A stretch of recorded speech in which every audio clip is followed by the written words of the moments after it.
distribusi.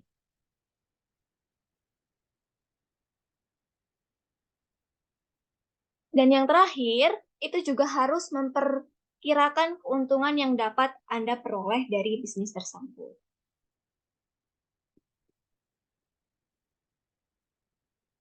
Dan selanjutnya yang ketiga, itu ada menganalisis pesaing. Nah, analisis pesaing itu apa? Analisis pesaing adalah langkah penting dalam mengembangkan strategi bisnis yang efektif. Yang pertama, harus mengetahui siapa saja pesaing Anda. Hal ini itu mencakup pesaing langsung dan tidak langsung. Selain itu, yang kedua ada menganalisis kekuatan dan kelemahan mereka. Contohnya, apa yang membuat produk atau kelayakan mereka itu menonjol, apa kelemahan dari produk atau layanan mereka, dan bagaimana mereka memasarkan produk atau layanan mereka, seperti itu. Setelah mengetahui kekuatan dan kelemahan pesaing, kita harus dapat menentukan bagaimana bisnis yang dapat bersaing dengan mereka. Seperti itu.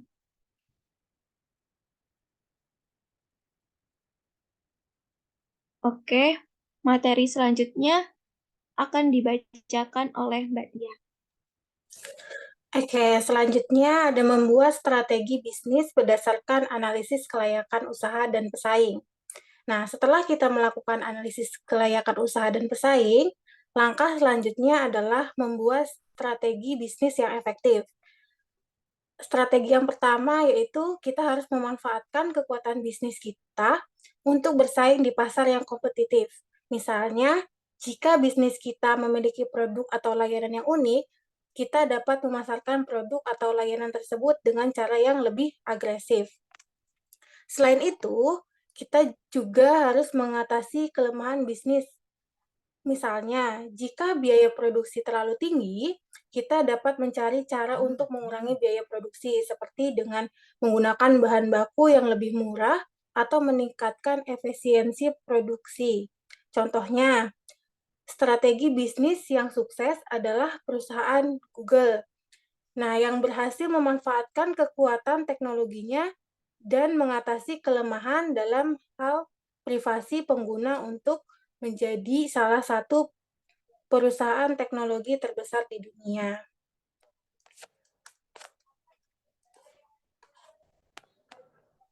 Selanjutnya.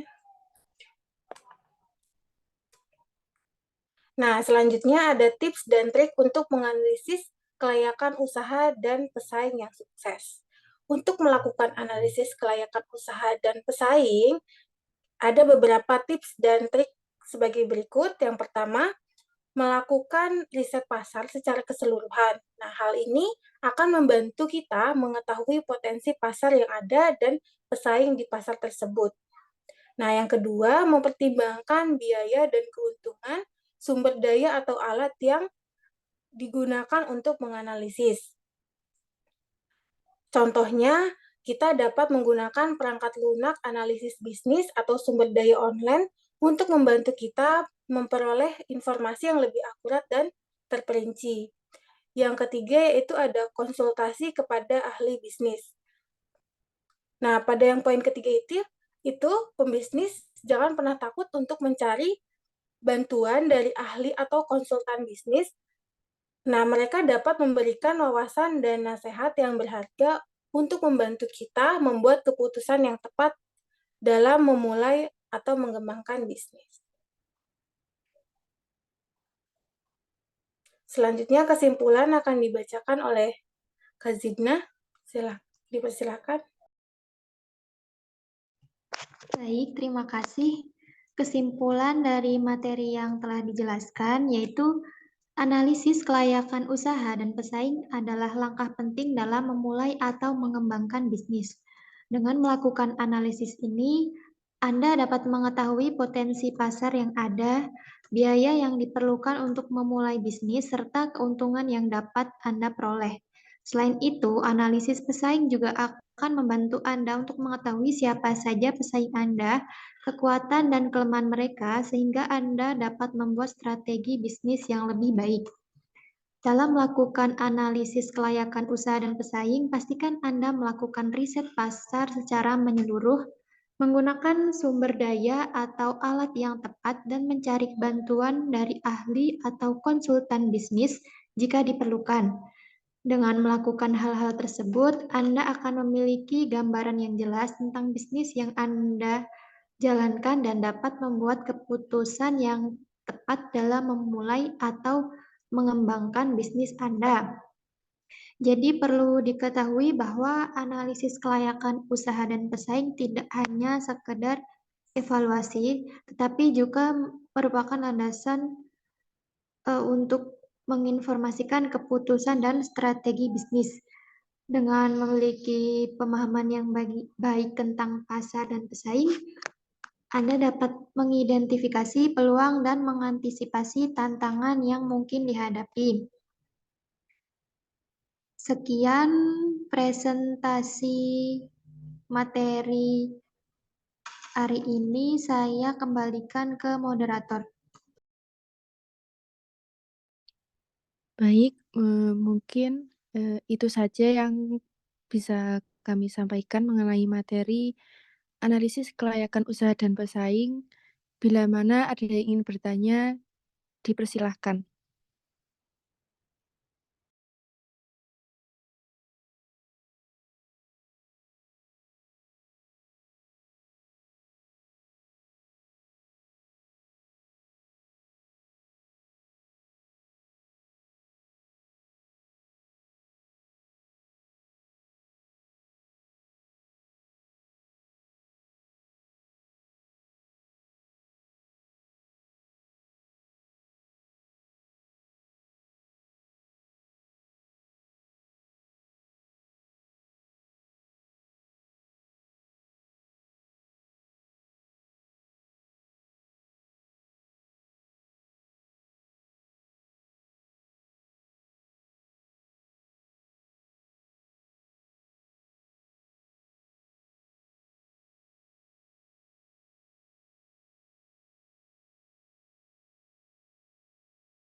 Mungkin jika ada yang kurang paham atau ingin bertanya, bisa raise hand ya, Kak.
Baik,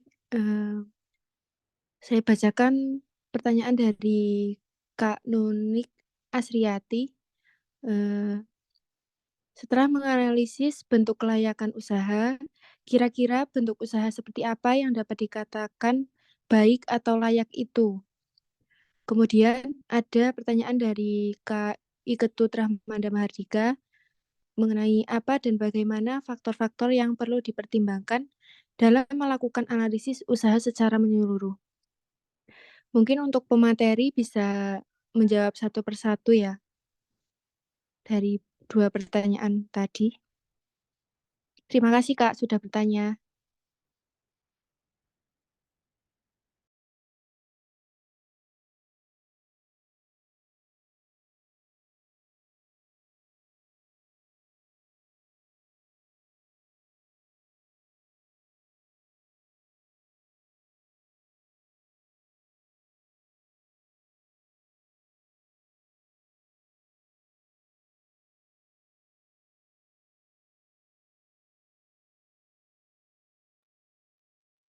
Ada pertanyaan dari Kak Francisca. Mengenai metode apa saja yang dapat digunakan untuk menganalisis kelayakan suatu usaha serta berikan penjelasannya. Baik, akan kami jawab persatu-satu ya, Kak.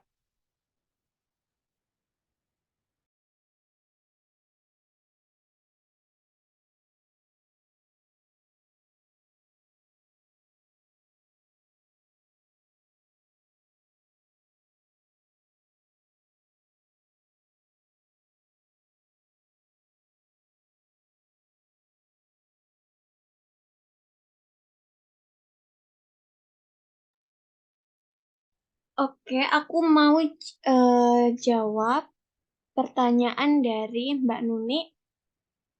Setelah menganalisis bentuk kelayakan usaha, kira-kira bentuk usaha seperti apa yang dapat dikatakan baik atau layak itu? Oke. Hmm, Oke, penting untuk diingat ya bahwa definisi baik atau layak itu bervariasi, tergantung pada konteks dan tujuan bisnis masing-masing ya. Nah, secara umum, eh, beberapa karakteristik umum yang dapat menunjukkan usaha baik dan layak itu yang pertama, kelayakan ekonomi. Itu gimana? Contoh usaha yang baik itu biasanya memiliki model bisnis yang kuat dan berpotensi menghasilkan keuntungan yang konsisten. Itu yang tadi pertama, kelayakan ekonomi ya. Dan yang kedua, itu keberlanjutan. Maksudnya gimana? Usaha yang baik itu harus mampu bertahan dalam jangka panjang. Jelas, ini pasti melibatkan manajemen yang efisien dari sumber daya ya, strategi pertumbuhan yang berkelanjutan, dan adaptasi terhadap perubahan lingkungan bisnis. Itu yang kedua ya. Oke, sekarang yang ketiga, manajemen yang kompeten. Itu gimana? Manajemen yang kompeten, itu pasti dia mempunyai kepemimpinan yang baik, visi yang jelas, dan tim yang terampil, dan tim yang terampil ya. Itu faktor penting dalam kesuksesan sebuah usaha. Dan yang keempat, itu kepuasan pelanggan. Usaha yang baik itu pasti berfokus pada kepuasan pelanggan. Mereka itu bakal menyediakan produk atau layanan berkualitas tinggi, menanggapi masukan dan keluhan pelanggan, dan berusaha untuk membangun hubungan jangka panjang dengan pelanggan. Dan yang kelima itu kepatuhan hukum dan etika. Usaha yang baik itu harus beroperasi sesuai dengan peraturan hukum ya. Ntar tiba-tiba kayak tutup kalau dia nggak sesuai dengan peraturan yang ada gitu. Dan yang terakhir itu jelas pasti inovasi. Usaha yang baik itu seringkali memiliki kecenderungan untuk inovasi. Mereka itu terus mencari cara baru untuk meningkatkan produk atau layanan, mengoptimalkan proses bisnis, dan mengikuti perkembangan teknologi baru. Nah, Cukup 6 saja yang dikatakan karakteristik umum yang menunjukkan bahwa itu usaha baik dan layak. Seperti itu, Mbak Nunik.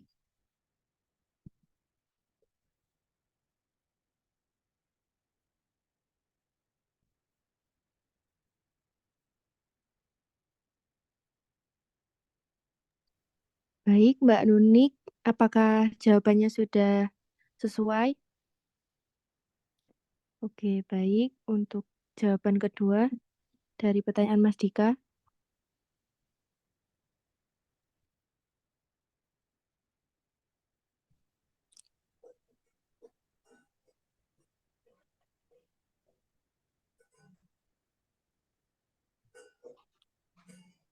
Baik, izin menjawab untuk pertanyaan dari Mas Dika.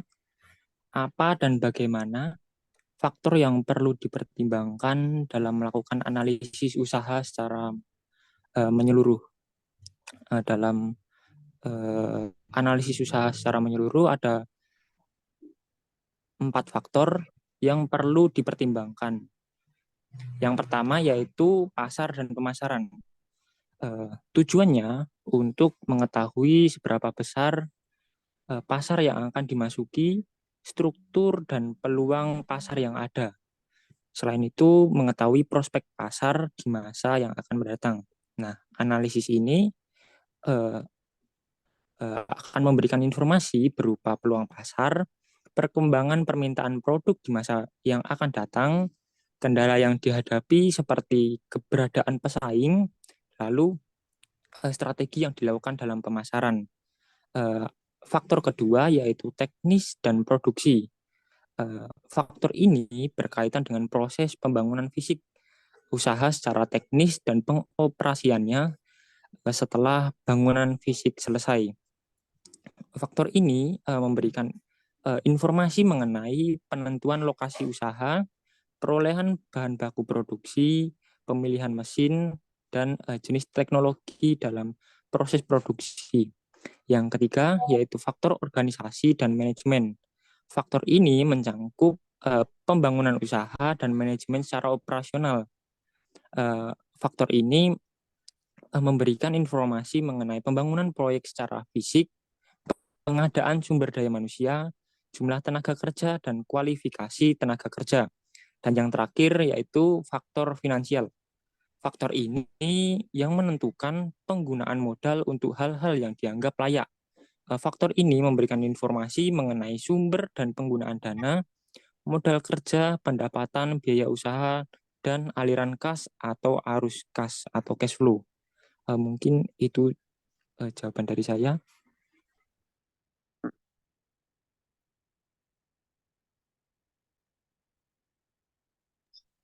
Bagaimana Mas Dika, apakah sudah terjawab?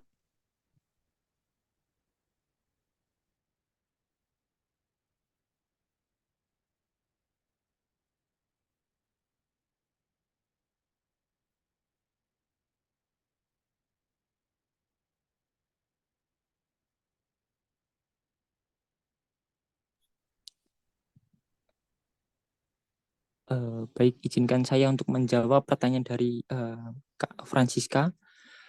Metode apa saja yang digunakan untuk menganalisis kelayakan suatu usaha serta berikan penjelasannya. Jadi metode yang digunakan yaitu ada 4 yang metode ini disingkat yaitu 4P. 4P yang pertama yaitu produk atau produk. Dalam metode ini penting untuk menentukan jenis produk yang benar-benar dibutuhkan oleh pasar.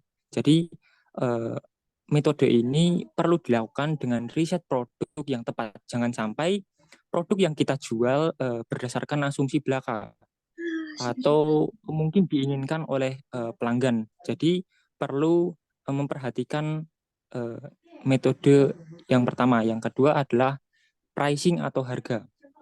Nah, dalam metode ini berguna untuk menentukan apakah pelanggan akan membeli produk atau tidak. Permainan harga yang tepat akan memberikan citra kepada pelanggan bahwa kualitas produk yang mereka dapatkan sesuai dengan harga yang mereka bayarkan. Jadi jangan membuat harga produk terlalu tinggi, tapi jangan membuat harga produk juga terlalu rendah. Serta pertimbangkan harga produk pesaing Anda sebagai pembanding. Yang ketiga yaitu place atau tempat. Dalam metode ini merupakan aspek yang penting dalam pemasaran. Lokasi yang tepat, baik secara online maupun on-site, terhadap pasar akan membuat bisnis atau produk Anda dapat ditemukan dengan mudah oleh pelanggan. Riset lokasi sangat diperlukan dalam hal ini untuk mendapatkan posisi lokasi usaha yang paling strategis. Dan yang terakhir, promotion atau promosi. Promosi selalu berkaitan dengan bagaimana Anda memperkenalkan produk Anda ke masyarakat atau ke pasar. Semakin menarik teknik promosi yang Anda lakukan, maka semakin besar kesempatan Anda untuk dilirik oleh pelanggan. Selain itu, perlu mengidentifikasi jenis promosi apa yang dilakukan oleh pesaing, sehingga Anda bisa menghambat laju pertumbuhan pesaing. Begitu. Mungkin itu jawaban dari saya. Terima kasih. Nah, selanjutnya ada pricing. Bahasa Inggrisnya agak begitu. Nah, pricing ini adalah biaya lama kita. Jadi ada fee, bensin, video, dan premium. Sebelum kita segala di biaya, maksudnya kita yang biaya ya. Oke, nah selanjutnya itu ada ini adalah penggunaan.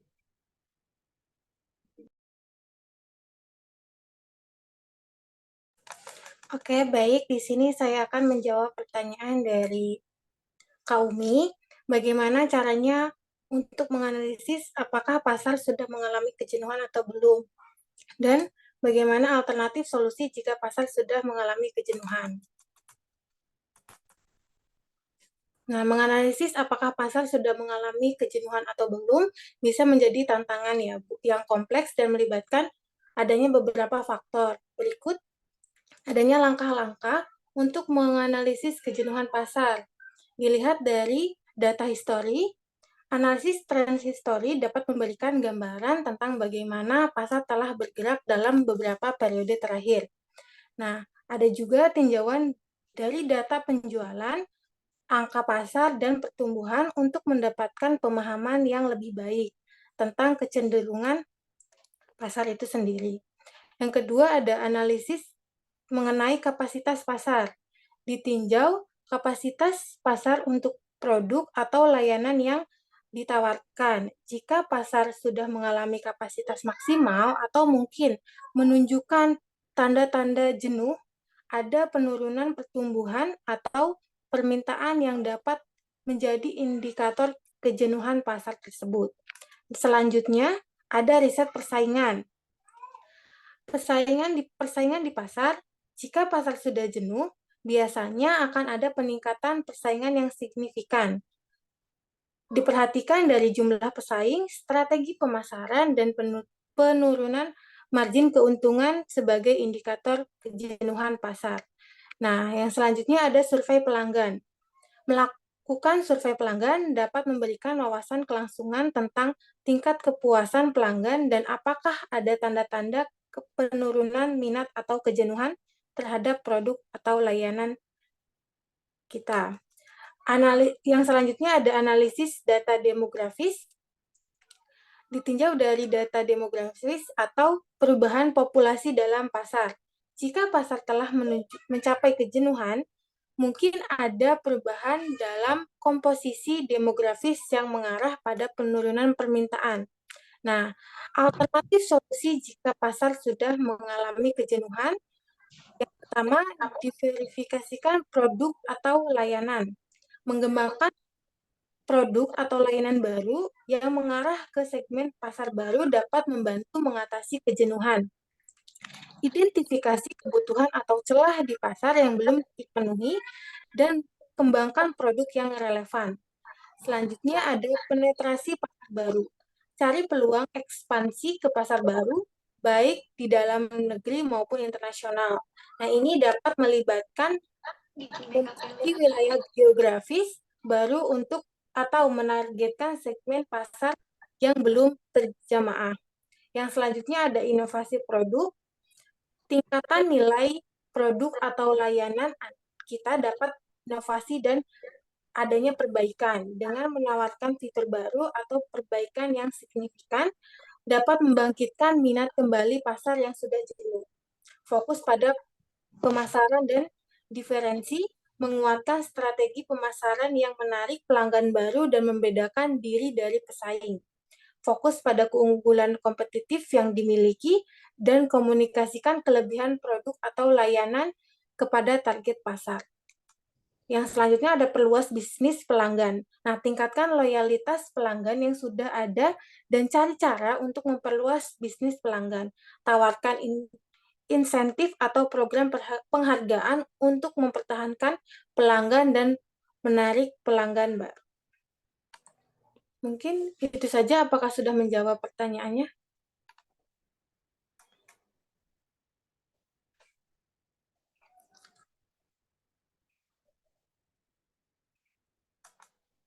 Ya, terima kasih.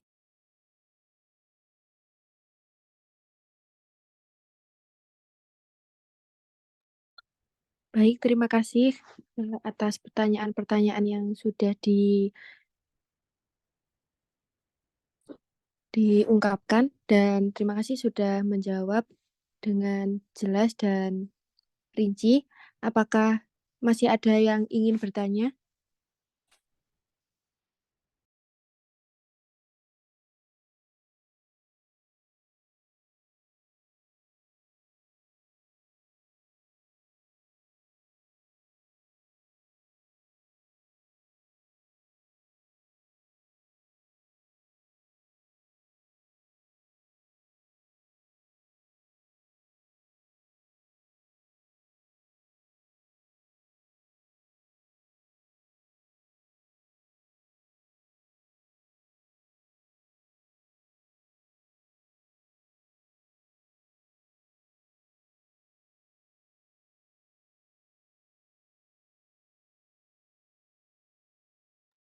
Baik, jika sudah tidak ada yang ingin bertanya lagi, mungkin sekian dari presentasi kelompok 9 pada pagi hari ini.